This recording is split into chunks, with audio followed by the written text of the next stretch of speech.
ఇండస్ట్రీలో ప్రతి హీరో అభిమానులు వాళ్ళ హీరో చేసే సినిమాలు సూపర్ డూపర్ సక్సెస్ అవ్వాలని కోరుకుంటారు. ఎందుకంటే ఆ నటుడిని వాళ్ళు అభిమానిస్తున్నారు కాబట్టి ఆ హీరో మిగతా హీరోల కంటే టాప్ లెవెల్లో ఉండాలని కోరుకుంటారు.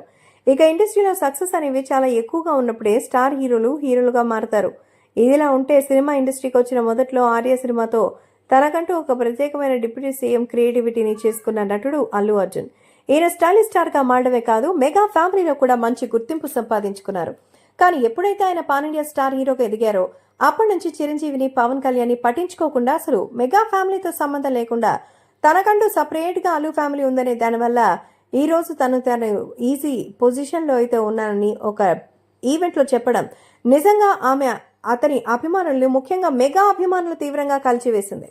అప్పటిదాకా చిరంజీవి, పవన్ కళ్యాణ్ పేరు చెప్పుకొని ఇండస్ట్రీలో స్టార్ హీరోగా ఎదిగిన అల్లు అర్జున్ ఒక్కసారిగా ప్లేటు ఫిరాయించడంతో మెగా అభిమానులందరూ కూడా ఆయన మీద తీవ్ర కోపంతో ఉన్నారు. దానికి తోడుగా జనసేన పార్టీని స్థాపించి ఆ పార్టీ నుంచి బరిలోకి దిగిన పవన్ మరి ఏమాత్రం సపోర్ట్ చేయకుండా వైసీపీ పార్టీ అభ్యర్థికి అల్లు అర్జున్ సపోర్ట్ చేయడం వెనుక చాలా కుట్ర దాగుందని కూడా పవన్ అభిమానులు పసిగట్టారు.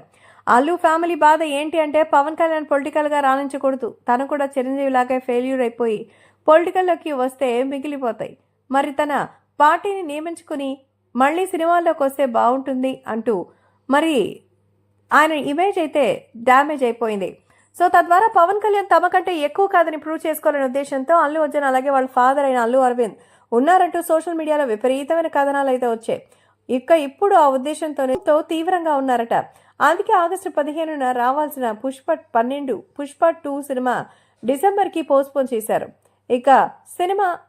ఇక అల్లు అరవింద్ కూడా తమ బ్యానర్ కంటే మరి పెద్ద హీరోలతో సినిమాలు చేయడం లేదు, ఎందుకంటే వాళ్ళు కూడా తమకు డేట్ సరిగా ఇవ్వడం లేదని చాలా మంది స్పష్టంగా తెలుస్తోంది. దాంతోపాటుగా రీసెంట్ గా అల్లు శిరీష్ కూడా హీరోగా వచ్చిన బడ్డీ సినిమాని మెగా ఫ్యాన్స్ కూడా పట్టించుకోలేదు. దానివల్ల అసలు ఆ సినిమా ఎప్పుడు వచ్చిందో ఎప్పుడు వెళ్ళిందో ఎవరికి తెలియదు.